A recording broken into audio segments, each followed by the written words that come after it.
Germany is in shock after a driver plowed his car into a busy Christmas market in the city of Magdeburg, killing at least 2 people and injuring more than 60. One of the dead is a young child. Authorities have arrested the suspect. He's a 50-year-old doctor from Saudi Arabia who moved to Germany in 2006. He'd expressed strong anti-Islam views online and praised the far-right AfD political party. The last Friday before Christmas in Magdeburg. The site of holiday festivities becomes a crime scene, secured by authorities after a car punched through crowds in one of the city's traditional Christmas markets. The deadly incident spreads fear across the city, fear of who might have been in the vehicle's path. We are shaking. We are full of sympathy for the relatives. And also we hope that nothing has happened to our relatives, friends and acquaintances. We were in the church for the concert and we saw the police lights and heard the sirens. And of course it went on so long that you had to assume that something terrible had happened. Rescuers raced to the scene, taking dozens of people to hospital, some of them with critical injuries. Footage has emerged showing what appears to be police detaining a man. Authorities said the driver was arrested. They said the suspect is a doctor from Saudi Arabia who has been living in Germany since 2006. Officials were dismayed by the incident, which resembled a 2016 attack in which a truck rammed a Christmas market in Berlin. It is a terrible tragedy. It is a catastrophe for the city of Magdeburg and for Germany in general. In the context of what a Christmas market is supposed to bring, it really is one of the worst things I can imagine. We have caught the perpetrator. We are currently in the process of collecting all further data and also carrying out the interrogation. Authorities are continuing their investigation and have not yet determined the suspect's motive. And we can now speak to DW's Jules Giesler. She's been covering the story for us from Magdeburg. Good morning to you, Jules. So what is the situation where you are right now? So I'm standing right now in front of the Christmas market, or let's say the closest you can get to at the moment, because police have cordoned off the area widely and is still in place. They just removed 5 minutes ago some of the barricades here so that the tram can actually start moving again. So public transport slowly starts running again, although the stops in the city centre are still not covered. So it is still really quiet. We do have a couple of people just in the street. The city is slowly waking up to this horrible news. There are hundreds of police officers still deployed in the city, so they are patrolling, making sure that nobody gets close to the scene of the crime. We do have also hundreds of firefighters and first aid responders still in town, trying to take care of the injured people. And now, what was security like at the market before this attack? I mean, normally there are security measures in place, so how was it possible for someone to drive into this market at such high speed? That is the big question at the moment, Mariana, because we do know that also this year there's been these very heavy roadblocks actually in place. They kind of look like big concrete Lego construction blocks. But the thing is, security experts are saying there must have been there must have been a gap somewhere, because the driver had the possibility to drive his car with quite high speed, 400 meters into the Christmas market. So this is one of the questions that needs to be answered in the coming days. So the organizer of the Christmas market and the city need to find reasons for this, how this could happen. So this is still unclear. We don't know yet how it could actually be that he could drive so far. And Jules, I know that you arrived in Magdeburg last night and you've been speaking to people. What have they been telling you?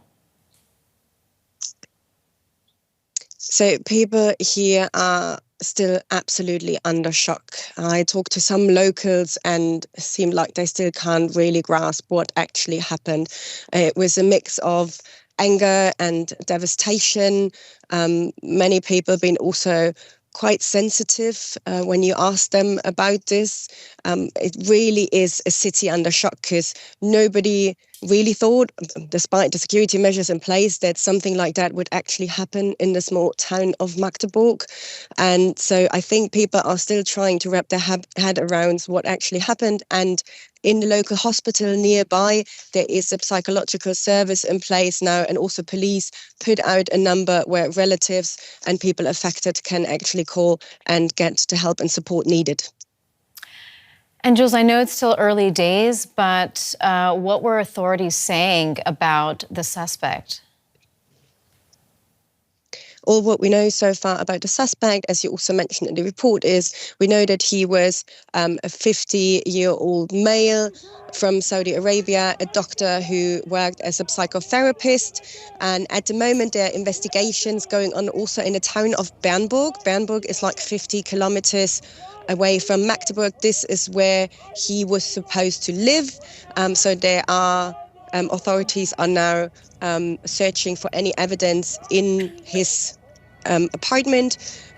We know that he had no criminal record so far. He's been living in Germany since 2006. Since 2016, sort of as a refugee. And what we do know at the moment is, or there are some indications, let's say, on his social media that it seemed like he was afraid of being hunted. This is all we know so far. A lot of speculation still going on, but we keep you updated as soon as we do have more information coming in. And Jules, just one final question for you, maybe just for our viewers around the world. What kind of a town is Magdeburg? So Magdeburg is the state capital of Saxony-Anhalt. It is not a very big town, so around 230,000 people live here. But if you think of Magdeburg, it's like you do have, so it's like 2 hours away from Berlin to give maybe people, or 1.5 hours to give people an idea. It is a town where all the public life is actually happening in the city centre. So when people go for shopping, when people go and meet their friends and family and go out for dinner, they meet in the city centre. So having an attack hitting a place like this that is right in the city centre, in the so-called old part of the city, weighs heavy on the people here. Absolutely, and it was clear that the goal was to hurt as many people as possible, so gathering in the city center during the holiday season, very tragic indeed. That was DW's Jules Giesler reporting for us from Magdeburg. Jules, so thank you so much for all your work. Well, now I'd like to bring in DW's security and political correspondent, Thomas Sparrow, for more on this developing story. Thomas, good to see you. So we heard from our correspondent. Initially, all we know about this suspect is that he's 50 years old, originally from Saudi Arabia, working as a doctor and also in Germany for almost 20 years. What else have you been hearing about this man? Well, one important element that will certainly help investigators to try also find a motive is that the man was arrested. This doesn't always happen in these kinds of situations, so the fact that you already have this first arrest will help certainly to understand more about this man and to understand also what the possible motivation was behind the attack. The focus, at least from the investigation point of view, now seems to focus on his social media posts, on what kind of person he was, on what kind of information he posted, whether indeed he supported the far right. According to authorities, he didn't seem to be an Islamist, so he was not on any terror radar list or anything like that. But he did seem to be Islam critic. Now, these pieces of information, if confirmed, will be vital to determine why this attack happened in the first place, and also then what the possible political implications of all this will be. You mentioned his social media posts. So what exactly do we know about the types of things that he had been posting? Well, his social media accounts have been blocked, so it's not possible to actually see that now. But from what has been reported in the last few hours, it's early morning here, so all this investigation began actually in the middle of the night. His social media posts seem to be Islam critic. He did show support for the far right, in particular for the far right AfD party, according to these reports about the posts. And, well, Jules mentioned also other elements that were found in his social media post. But all this will be then taken by authorities, by investigators, to try and understand this possible motivation. This is one element of the puzzle, if you will, and only when all those different pieces are put together will we be able to understand exactly why this happened and then what comes next. Well, what I found interesting about what the investigators initially were saying is that they seem to think it's a lone attacker, as they put it. They were also quite quick to suggest that this was a lone attacker. But I'm wondering how could they know if, in fact, this man did act in his own initiative or perhaps as part of some broader, organization? When authorities, and in particular the police, give these kinds of statements, they're doing it based on the information that they have at the time. So if you read carefully what authorities have been saying, they're saying that based on the information that they have available at the time, they believe it was a lone attacker. But obviously this can change. However, there has been criticism by experts who say that it was way too quick to already say that this man acted alone. And one of the reasons behind that is because the networks that might be active around these kinds of situations only actually come to light when more information is found, when some of the motives may be discussed, when, for example, the house of the attacker is searched, when, for example, the social media posts are also searched. So experts have indeed said, and again, overnight, that it's maybe too early to just say whether this man acted alone, but to express and to explain why authorities mention this, they do it based on the information that they have and also to avoid any further speculation. Well, this sadly is not the first time that a Christmas market has been attacked in Germany. We had a horrific attack here in Berlin about 8 years ago as well. Thomas, in light of that, people are quite sensitive about an attack like this. It really strikes an emotional chord in people.